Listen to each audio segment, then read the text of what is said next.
যেমন অনেক সময় আমরা বলি আজকে বিপদ থেকে বাচ্চা গেলাম রে, বলে খেল লাগিয়া মনে হয় কোনো ভালো কাজ জীবনে করছিলাম। তাহলে ভালো কাজের উসিলায় আল্লাহ তারা বিপদ আপদ থেকে বাঁচান। যেমন রসুল বলছেন as-সাদাকাতু তারুদ্দুল বালা, দান করবা, দান করা হলো উত্তম কাজ, দান করবা, বালা মুসিবত আল্লাহ দূর করে দিবেন। তিনজন বলল যে এখন আমরা নিজের জীবনের ভালো কাজের জন্য, ভালো কাজের উসিলায় সবাই দোয়া চাই। একজন বলতেছে আল্লাহ জীবনে কোনো ভালো কাজ করছি পিছনে মনে হয় না, তবে একটা ভালো কাজ করছি মনে হয়। বলে কি? বলে আমার গরু ছিল, এই গরু থেকে আমি দুধ দহন করতাম, আর প্রতিদিন আত্মীয় স্বজন সবাইকে, বাচ্চা কাচ্চা সবাইরে খাওয়ানোর আগে আমি মারে দুধ দিতাম। মা দুধ খায়া সারলে থাকলে সবাইকে বন্টন করতাম। একদিন তাকায় দেখি মা ঘুমায় গেছেন, আর আমারও দুধ নিয়ে আসতে দেরি হয়ে গেছে। আমি কাউকে দেই নাই, সারা রাত্র মার পাশে দাঁড়ায় রইলাম দুধের গ্লাস নিয়ে, মা জাগ্রত হয়ে যেন দুধ পান করেন। এই যে এই কাজটা করলাম আল্লাহ, এটা কিন্তু দুনিয়ার কাউরে খুশি করার জন্য করি নাই, করছি একমাত্র কার জন্য? আপনার জন্য। আল্লাহ এই উসিলায় পাথরটা সরাই দেন মুখ থেকে। বলতে দেরি হয়েছে, 3 ভাগের 1 ভাগ সরে গেছে। সুবহানাল্লাহ কল না? মানে ইখলাসের সাথে কাজ করলে কি উপকার হয়, ইখলাসের সাথে ইবাদত করলে কি উপকার হয়, এটা বলতেছি।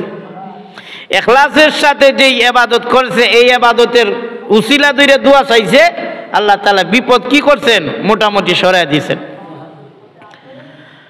আরেকজন বলতেছে আল্লাহ কিছু তো সরে গেছে, এবার আমি তোমার দরবারে দোয়া করি, আল্লাহ আমার দোয়াটা কবুল করো। না করলে তো এখন ইজ্জত যাইব গা, সবাই বলবো তুই মারাত্মক গুনাহগার, তোর কোনো দোয়াই কবুল হয় না।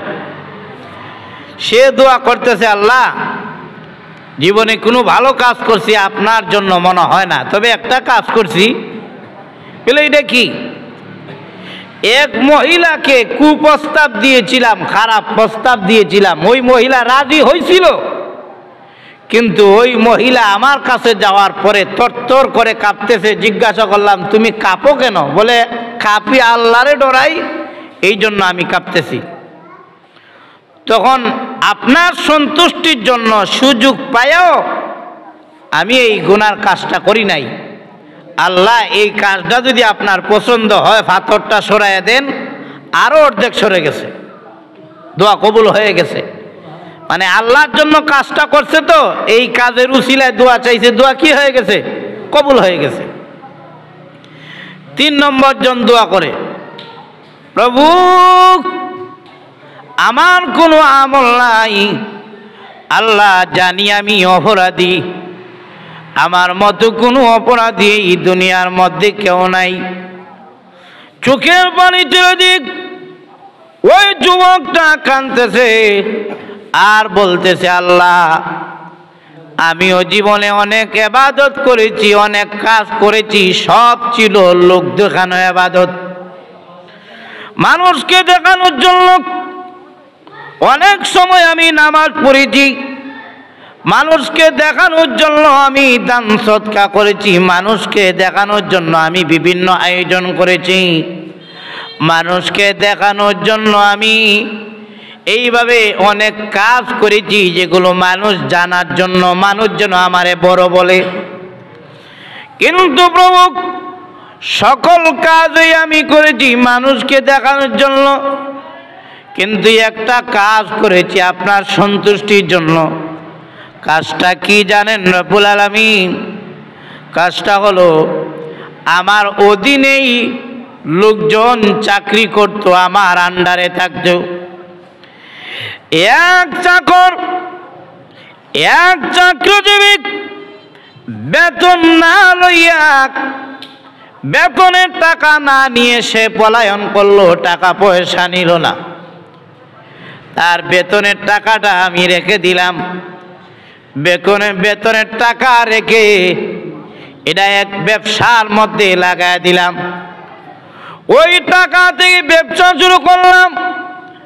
ব্যবসা শুরু করে তার টাকা থেকে ছাগলের বিশাল একটা পাল তৈরি করলাম, গরু মহিষের একটা বিশাল বড় পাল তৈরি করলাম ওই তার চাকরির টাকা থেকে। সে তো চলে গেছে, তার আর কোনো খবর পাই না। তার উপার্জিত টাকা থেকে আমি এত বড় সম্পদ গড়লাম, এত বড় গরু ছাগলের ফার্ম তৈরি হয়ে গেছে। কিছুদিন যাওয়ার পরে, কয়েক বছর যাওয়ার পরে ওই লোকটা আসলো তার নিজের টাকা নেওয়ার জন্য। মালিককে বলতেছে, মালিক আমি আপনার বাড়িতে কাজ করেছিলাম, এক অসুবিধার কারণে আমি চলে গেছি, আপনাকে না বলেই 1 মাসের বেতন আমি ভাইরা দেন। ওই মালিক তখন লাগছে, বলেন আসো তুমি আমার সাথে, 1 মাসের বেতন এখনো আমার কাছে জমা রয়ে গেছে, আমার সাথে তুমি আসো। সাথে নিয়ে গেলেন আর বিশাল বড় একটা মাঠের সামনে নিয়ে বলেন, এখানে যত গরু ছাগল যা দেখা যায় সবগুলো হলো তোমার। আমি তো এত সম্পদ রেখে যাই নাই, এত সম্পদ আপনি কোথায় থেকে পাইলেন? এত গরু ছাগল দেখা যায়, এগুলো তো আমার না। হাজার হাজার ফার্মের মধ্যে গরু ছাগল রয়েছে, এগুলো তো আমার না, আপনি কই ভাইলেন? তখন মালিক ডাক দিয়ে বলতেছে, ও আমার অধীনে কাজ করা আল্লাহর বান্দা, শুনে রাখলে তুমি যে বেতনের টাকা ফেলে গিয়েছিলে এগুলো আমি ব্যবসার কাজে লাগাইয়া তোমার জন্য এই সম্পদ তৈরি করেছি, কোনো প্রশ্ন করবা না, সবগুলো বাড়িতে নিয়ে যাও। ওই লোক আমি ওই যে তাকে এত কিছু দিয়ে দিলাম, আল্লাহ দুনিয়ার কাউরে সন্তুষ্ট করার জন্য দেই নাই। সে আমার শ্বশুরও লাগে না, সে আমার শালাও লাগে না, সে আমার আত্মীয় স্বজন কেউ লাগে না, সব যা দিলাম একমাত্র তোমার জন্য দিয়েছি। আল্লাহ এই কাজটা যে তোমার সন্তুষ্টির জন্য করলাম, আল্লাহ মেহেরবানি করে তুমি তোমার এই বান্দারে এই বিপদ থেকে সরাইয়া দাও। আল্লাহ পূর্ণ পাথরটা সরাইয়া দাও। 2 জনের দোয়া কবুল হয়ে পাথরটা 2 ভাগ সরে গেছে। আমার দোয়া কবুল করে আল্লাহ পরিপূর্ণভাবে পাথরটা গুহার মুখ থেকে সরাইয়া দাও।